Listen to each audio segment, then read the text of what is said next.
What split do I follow, क्या split follow करता हूँ मैं, ये बहुत बड़ा क्वेश्चन है।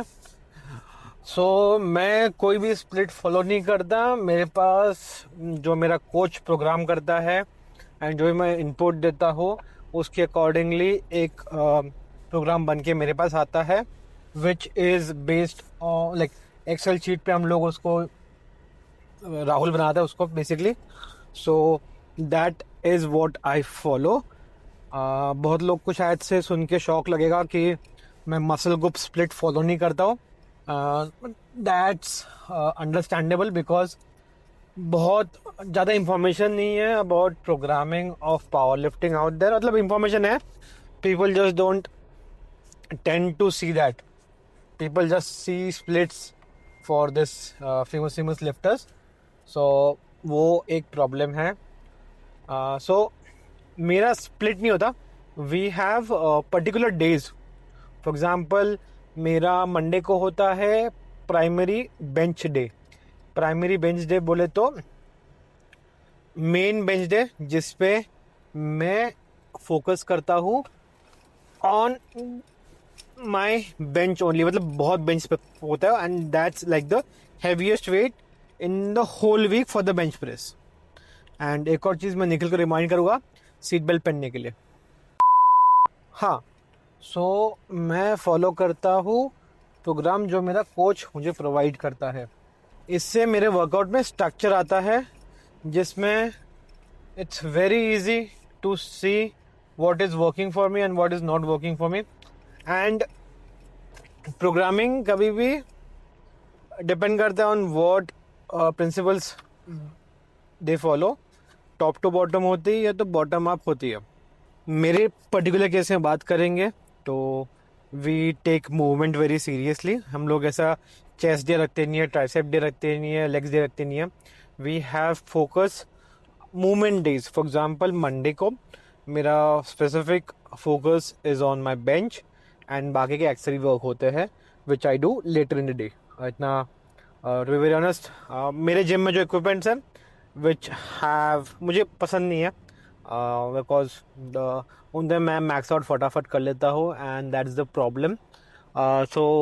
मेरे एक्सरी वेरिएशन के लिए एक डिफरेंट जिम है where I train, one above gym. अगर आपने मेरा प्रीवियस वीडियो देखा रहेगा, नहीं तो you can see the previous video. मैं बोल दूंगा लिंक करने के लिए समवेयर देयर, और नहीं तो कैप्शन डिस्क्रिप्शन में डाल दूंगा प्रीवियस वीडियो का लिंक। ये कंसेप्ट बहुत मतलब मुझे भी डिफिकल्ट लगा था ये कंसेप्ट से बाहर निकलने के लिए बहुत टाइम पहले। Was in back in 2017। It was very difficult, मेरे लिए बहुत डिफिकल्ट था ये कंसेप्ट से बाहर निकलने। ये कैसा पॉसिबल है, क्या होता है प्रोग्रामिंग।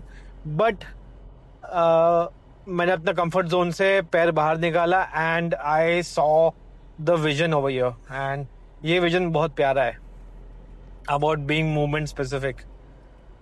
मतलब यू हैव टू अंडरस्टैंड कि what is very fatiguing for you. For example generally conventional deadlift ज़्यादा फिटिग बिल्डअप करता है compare to a sumo deadlift. This is movement specific बातें कर रहा हूँ मैं। इसमें वेरिएशन और दो जगह पे आता है, कितने लंबे हो, मतलब depending upon your limb length. Limb length मतलब कितने लंबे हाथ है, पैर है, या आपका फीमर जहाँ पे आपका हैमस्ट्रिंग मसल है उसको फीमर बोलते हैं, जो पीछे का बोन होता है, कितना लंबा है वो, कितने आपके हाथ लंबे हैं। फॉर एग्जाम्पल आपके अगर आपके हाथ छोटे हैं so you will have an advantage in bench press. Technical point से देखेंगे तो ये कंफर्म नहीं है कि आपका बेंच अच्छा रहेगा, but technically speaking you can bench lot because of the shorter range of motion. Shorter range of motion मतलब आपका बार मूवमेंट बहुत कम होगा बिकॉज आपके हाथ छोटे हैं, सिंपली स्पीकिंग।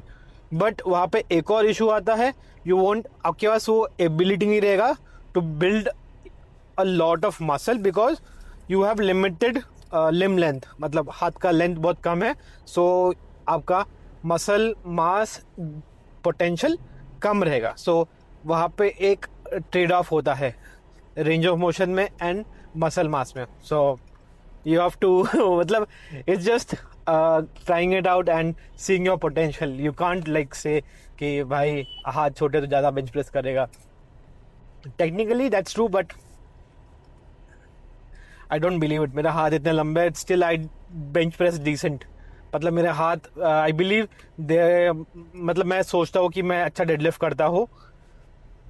So मेरे हाथ को मतलब मेरे ऑलमोस्ट लाइक नीज अपर कॉर्ड रीजन तक आते हैं मेरे, सॉरी लोअर कॉर्ड रीजन तक आते हैं, यहाँ पे टेंडन जॉइंट होता है. सो मैं समझता हूँ खुद को अच्छा डेडलिफ्ट कर लेता हूँ मैं, but I do a decent amount of bench press also being like इतने लंबे हाथ के साथ भी.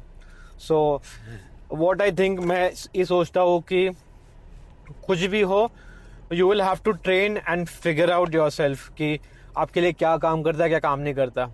ये बहुत इंपॉर्टेंट चीज़ है. बहुत लोग इसको मिस आउट करते हैं and they get demotivated start से ही, लिफ्टिंग करने से पहले ही. मुझे वो चीज़ पसंद नहीं आती लोगों के माइंडसेट में. अगर आप ऐसे हो गए तो I don't think you will go a lot further in terms of power lifting.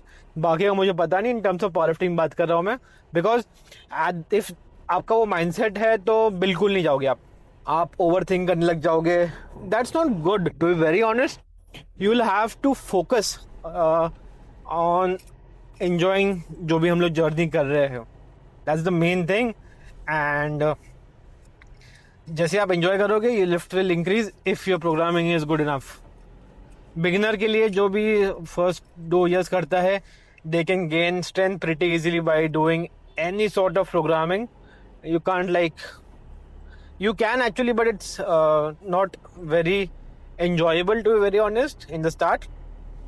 But जैसे आप experience gain करते हो in your training, you will have to do some sort of programming or follow a particular program which suits you. And आपको वो भी देखना पड़ेगा कि कौन सा लिफ्ट आपको ज़्यादा फिटिगिंग लगता है. मेरे लिए सबसे ज़्यादा फिटिगिंग मूवमेंट होता है स्क्वाट्स. मतलब मेरे लिए ऐसा होता है स्क्वाट करने के 2-3 दिन बाद मुझे फिटिग फील होता है अपनी बॉडी में. And that's not true with the deadlift. Deadlift करने के बाद I feel a lot fresher to be very honest, and I can do much more. ये डिपेंड करेगा अप टू यू व्हाट आपको फिटिग किस में फील होता है, आप किस में ज़्यादा आपका सेंट्रल नर्वस सिस्टम फिटिग करते हो. शॉर्ट में CNS. And that's it. Why I don't follow a split, because I follow a program which is made by my coach Rahul Gogai.